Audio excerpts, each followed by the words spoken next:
I guess we'll start. I think we're all set. I'm Gigi Barnhill. I'm president of the board of the Historical Society, and it's great to welcome you all today. But it's my pleasure now to introduce Hal Chickering, sometimes known as Chick, who is the G. Armour Craig Professor of Language and Literature Emeritus at Amherst College, where he taught from 1965 to 2013 in the departments of English and European Studies. Outside of the college, he is best known for his Beowulf, a dual language edition published in 1977 and reissued in 2005, which is pretty staggering, and for his essays on Chaucer and other medieval poets. His interest in local history is long-standing. He's taught summer elder hostel courses on Emily Dickinson and Robert Frost. His talk today is a revised version of an essay published in the New England Galaxy back in 1978 on how the mountains got their names. So welcome and thank you. Thank you.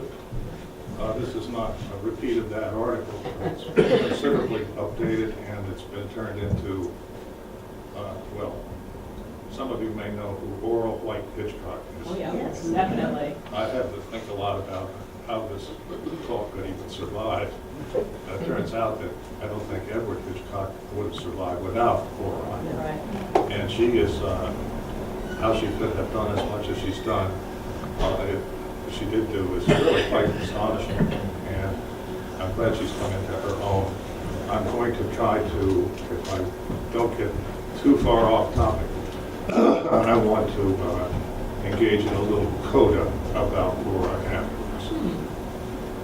Before I begin, I want to thank some people without whom I could not have written what I've got here, particularly the, how do you say it? Memorial in the museum in South Deerfield. Deerfield proper, but it's right at the bottom of Deerfield. If you haven't been there, you ought to go before Halloween, because the exhibit of Edward and Bora is set up in the same room where they taught in the 1820s. And it's by, I believe it's the curator Susan Flint. Yes. And she has done a fabulous job. So that's the first person and institution I want to thank for helping me. And then the Amherst College Archives, especially the digital part, is quite a lot's been done. And particularly I want to thank Margaret, if I say this name right, Margaret Dakin and Jennifer Olmarich, I think is how I would say it. And also for negotiating kinds of technical difficulties that plagued me in my old age. Janet Jourdain of Amherst IT department. Now, this is a little bit like preaching to the choir, I think. I could tell you a lot about Edward Hitchcock and his extraordinary work. Today we'd call them prodigies, or even we would say polymath. She was, as you know, an accomplished artist and his lifelong partner in his scientific activities. But this is only a history bite, not a full three-course meal. And consequently, I've limited my topic to the project, which occupied him for maybe 2 decades, of denominating our local landmarks, which began in earnest when he became the 3rd president of Amherst College in the 1840s.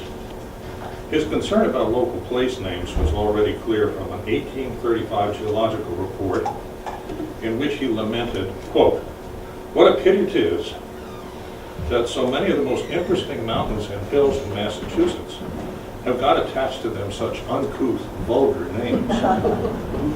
Our poet's lines must, quote, "ramble up and down on disproportioned legs," and then again, quote, "if such words as Saddle Mountain, Rattlesnake Hill, Beartown Mountain, Mount Tom, Mount Toby, Sugarloaf be introduced.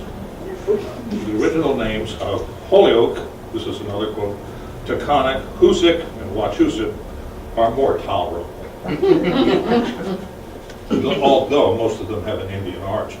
And what, excuse me, why are they more tolerable? Quote, For what mountain can ever become an object of much regard and attachment if its beauties and sublimities cannot be introduced into a nation's poetry without producing the most ridiculous associations?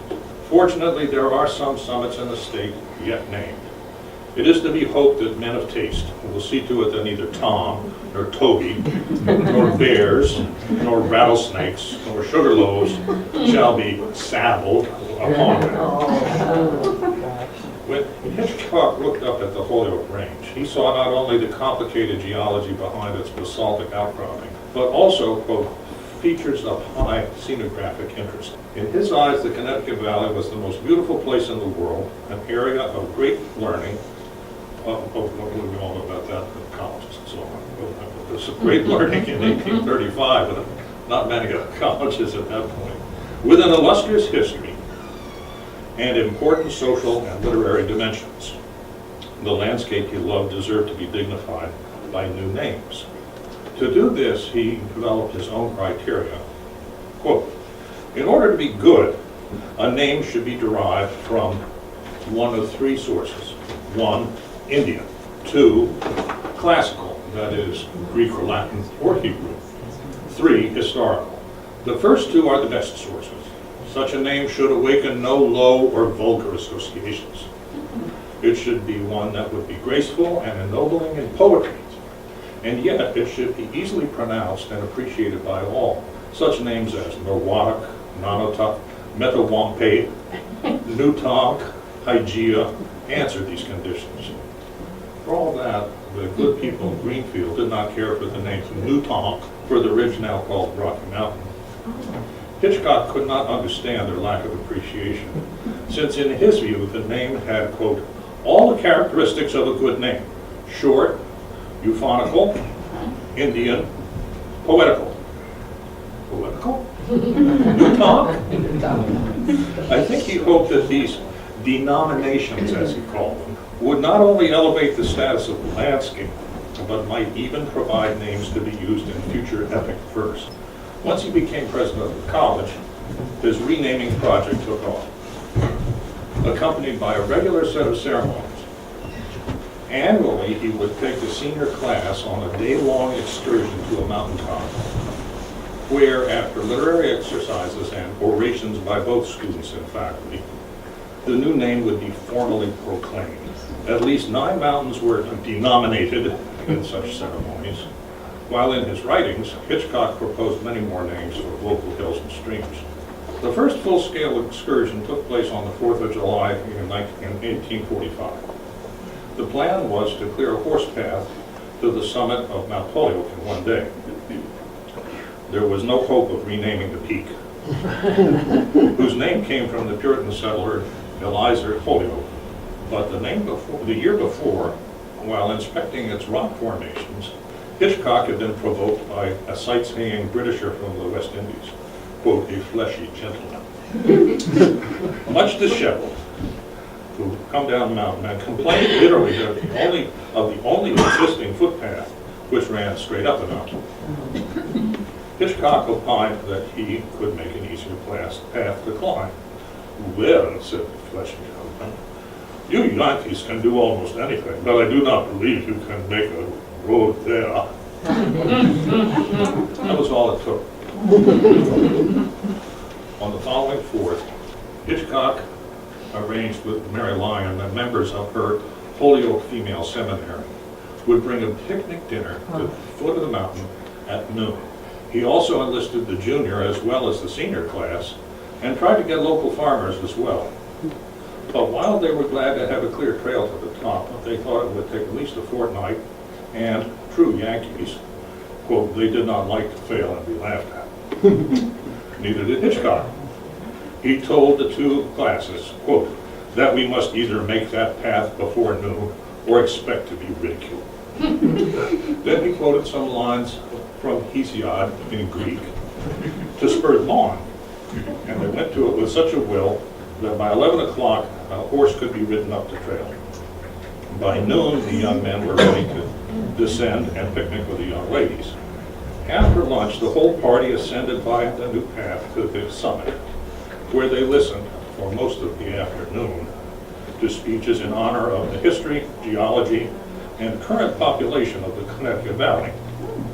It was, as the Springfield Republican reported, an improving occasion.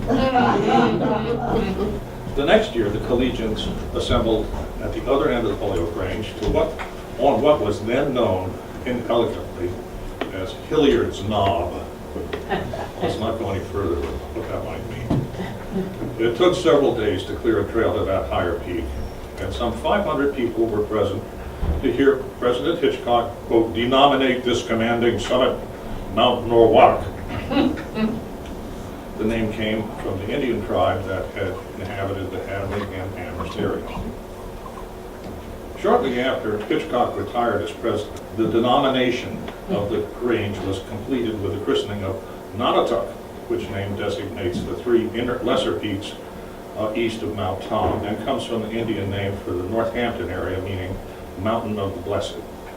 This was another 500-person gala to which Longfellow had been invited. Had he accepted, the mountain was to be named Hiawatha.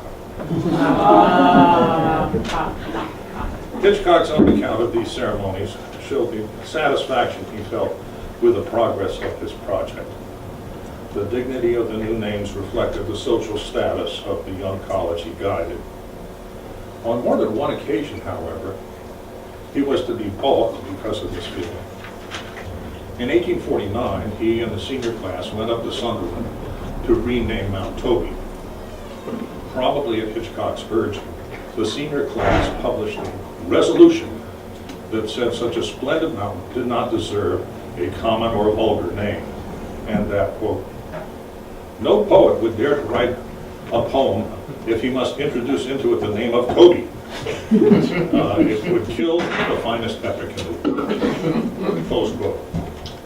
Instead, since the first deed to the mountain showed that it had been bought from an Indian sachem named Metawampe, it was resolved that Metawampe, it must be, a name euphonious in either prose or poetry. Metawampe. Repeat after me. These notions of the vulgar and the elegant did not sit well with the farm folk of Sunderland. At the November town meeting of 1849, an article was inserted into the warrant, quote, to see if the town will vote to comply with the change made by the senior class. It was voted down 6-1, and a counter resolution was published in the Amherst Express. It was very lengthy and showed considerable pique at the juvenile gentility of the Amherst seniors. It noted that in the 1640s, one Captain Toby had led a band of soldiers up from Brookfield to assist the settlers, and he was the first white man to set foot on the mountain and to climb it to the top. Simple filial regard, quote, for the memory of our ancestors who have accomplished so great a work in subduing the forest and a savage foe, was reason enough to retain names like Mount Toby, even if they, quote, were not now considered euphonious by some. Thus was the arrogance of Gown answered by the dignity of town. The southern tip of Mount Toby was, and still is, known as Bull Hill. The story was that in early days, a farmer was driving a loaded sledge drawn by two bulls down the hilltop when the bulls went out of control and charged downhill.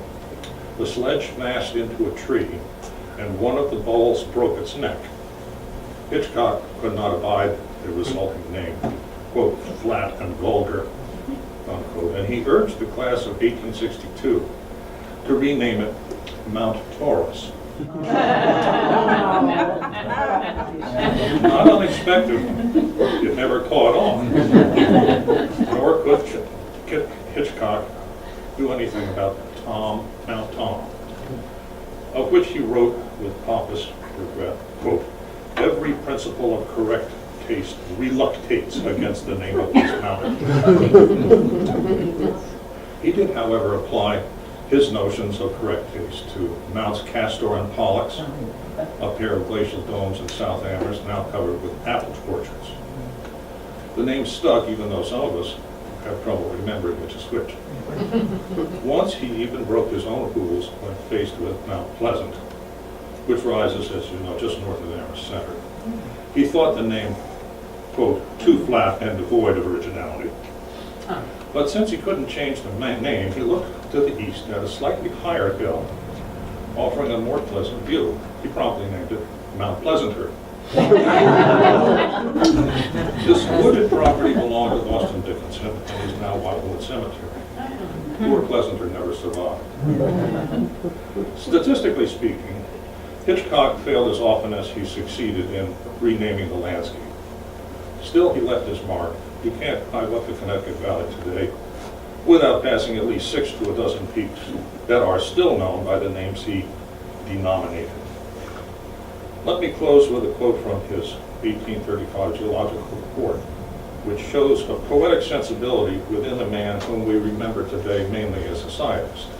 He opens with a metaphor worthy of a romantic poet. Quote, I obtained from this mountain one summer morning a striking view, while yet the whole valley, the Connecticut Valley, was enveloped in fog, and Tom, with a few other elevated peaks, connected with the Greenstone Range, alone rose above the vapor.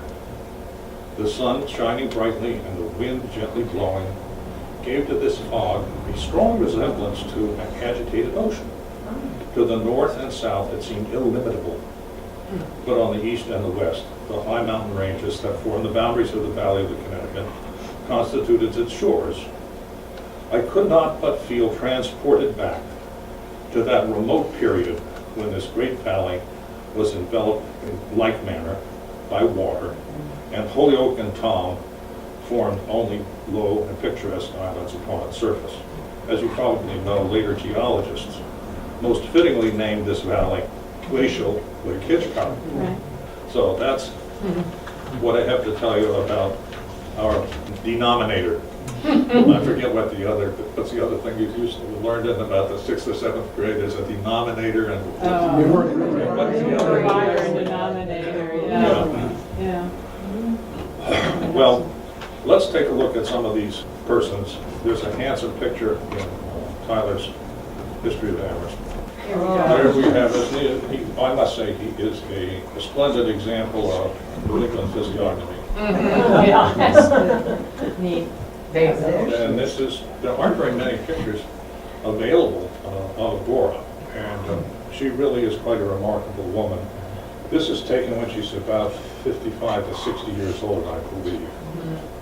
She, you might know, Putting them she gave together. birth to 8 children, in addition to drawing many of the 232 plates and 1,135 woodcut illustrations in her husband's various publications. He dedicates one of his books to her and said, I couldn't have done it without her. So 8 children, 6 of them survived, and all of that going on. I must say, it's something else. Now let's see if we can take a look at some of her artwork a little bit. This is what I that's wanted to beautiful, get. yeah. This is called Autumnal Scenery, and this is as good a picture as I could get. I believe this might be North Hadley, the hilly part of it. I'm not sure. Down in the lower right-hand corner, it's actually a dirt road, maybe sandy, and what looks like it's lined on both sides with zigzag Real fence. rail fence. Yeah. And teeny weeny, you can see somebody walking up there. Now, most of what she did, as you see if you go to the Deerfield Comfort Museum, is illustrations for his books. And they are interesting, but they don't show what I want to suggest to you, that there's a cooperation between the husband and the wife, which perhaps has not been noted yet. Does that do it? And so I'm going to talk briefly about Mount Sugarloaf. This is the Sugarloaf in the harbor at Rio de Janeiro. I'd say, my children say Sugarloaf. Okay. So that's what I say, but in fact it's Sugarloaf. And the reason is, this is a very good facsimile of what 10 pounds of sugar looked like in the early 1800s. They could keep it it's like a hard crust on it. And so that's what it looks like. And what did he have to say about that? And here's what he had to say in the Porto Geology. No object in the valley of the Connecticut is more picturesque than this conical peak of red sandstone, which rises almost perpendicularly 500 feet from above the plain on the bank of the Connecticut in the south part of Deerfield. As the traveler approaches the hill from the south, coming up from Whately, it seems as if its summit were inaccessible, but it can be attained without difficulty on foot and affords a delightful view from every side. Now, here's what Bora drew. I was able to get the image that you're going to see next. What's the guy's name? Pendleton's lithography. And in one of the cuts that I found in the digital collection, the legend reads, although intended as scientific illustration, some of Bora Hitchcock's prints are more picturesque than topographically accurate. And then I'll show you what the person was referring to. Would you help me, somebody? This is a lithograph. Now bear in mind, this may look a little bit like a rhinoceros or an armadillo. And the question would be, is this picturesque or is it true to life? It seems to me that it is from the same southerly perspective. There are a few liberties taken. I don't think he took arms that we see earlier. Yes. Yeah, I think. So we would So what I think we can see here is when we put it together with what her husband said, almost perfectly canonical, by Sugarloaf on red sandstone. Today you can't see the red sandstone except on the easterly side by the Connecticut River. And I don't think this is as picturesque as Pendleton's lithography or the person who was writing the legend for the collection of Amherst. It's inaccurate or picturesque. Remember, it's almost 180 years earlier than this. And I think that this is probably close to being true. With possibly the things that look like a braided horse's mane over the edges are picturesque. But if you think, as some of us know this work, the diary of W.G. Hammond, the 14-year-old who took a trip up from Philadelphia by stagecoach and steamboat to Amherst College, to enter the college at the age of 14. He kept a very interesting diary that you'll remember that Ted Baird thought very highly of this. And here's an interesting, one of his entries says, so we decided we had a day and a half, no a day, just a day, and we looked out to the north, and this is at the Amherst College campus, with probably only like north or maybe south. It was, I don't remember when the chapel was built, but they looked north, and he and his pals were going to take a walk. We don't do this anymore. They were going to walk to the Sunderland spire that they could see in the distance. And the reason for that is that this area was not so heavily wooded. In fact, sheep may safely graze through most of these communities. So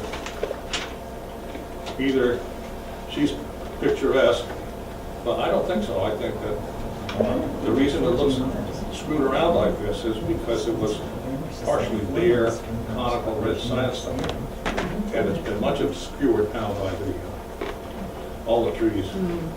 I will say more about this since I drove right by coming down here from Greenfield, but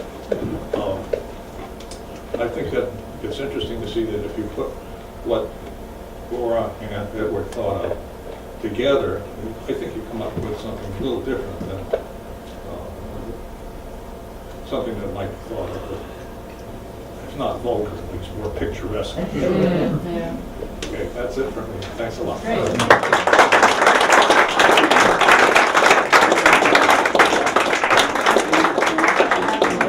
Glad you came. So, will you take some questions? Well, yes, there are people here who know a lot more than I do. Great. Go ahead. We'll get rid of Yeah, this.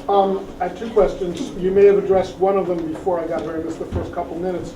Do you know why Mount Holyoke is in Hadley and South Hadley while Mount Tom is in Holyoke? Well, it has to do with two powerful landed settlers, I believe. I think that they got their names before there was incorporation of the towns. They're early 1700s, I think. And so that's all I could guess at. The town lines have changed. There you go. It used to be Hadley on this side, Northampton on the other. Yeah, well, Hadley included actually Whately, Hatfield, Amherst, and a couple of other communities, but it didn't really go down to Holyoke. Yeah. Actually, much of the north part of Holyoke was part of Northampton until well into the 19th century. Hello, question? Yes, go ahead. I'm wondering if you can give us some context about naming practices of the time. It sounds as though names of geographic features just arose kind of by common usage and common consent, Yes. but then Hitchcock felt free to come along and declare a new name. I Improving assume it. that was in hopes that it would stick. Yes. Was there any authority over name? And today we have U.S. Geological Survey. I realize they didn't do that then, but was there any kind of central monitoring or No, I don't think authority? so. Did naming practices happen this way all over the country, or was it only in New England? Give us some I'm well out of context. my depth there. But I don't think that, I think custom is what ruled there pretty much. Yes, Where'd Seven Sisters come from? just a number of hills, seems to me. That's as close as I think Hitchcock comes to saying anything about them. But just like the slurs on the Native Americans that I enunciated, quoting from him a couple of times, the fact that they were all women may have played a role in not really being interested in them. Except that when then we have the discovery in the last 30, 40 years of all that Bora did. And can you imagine over nearly 1,200 illustrations of drawings? And she illustrated every one of his lectures and the books he published. So she was pretty remarkable. She was the assistant principal at the Deerfield Academy when he was the principal there. I mean, so she looks like she could be a principal pretty easily. Yeah. Yes. I think he had some considerable authority to give place names. He wrote the first and the second editions of the Geological Resources of the state of Massachusetts. Yeah. Monster work, an incredible work. Yes. We've got both editions here in the library. And if there was anyone to look up to name things in this state, he was it. Very much. Yeah, the report on the geology, and then about 4 other different adjectives. Mineral resources, Right. Yeah, agriculture. it goes on. Was his authority conferred in any formal way, It or was was a it? state appointment. It was a state appointment to do a geographic survey? Yeah. Okay, and the state would accept his account of what names were? Thank you. Well, Bull Hill didn't rename it. I don't think it's, I think there were customary names that stuck. I mean, I can't, I'm relying largely on Tyler's history of Amherst College and the report on the geology and his reminiscences, and that's, I mean, I'm loath to make any inferences beyond that. It is interesting that he couldn't change Tom. Because it's right up against some other Indian names too. Okay. Well, thank you so much.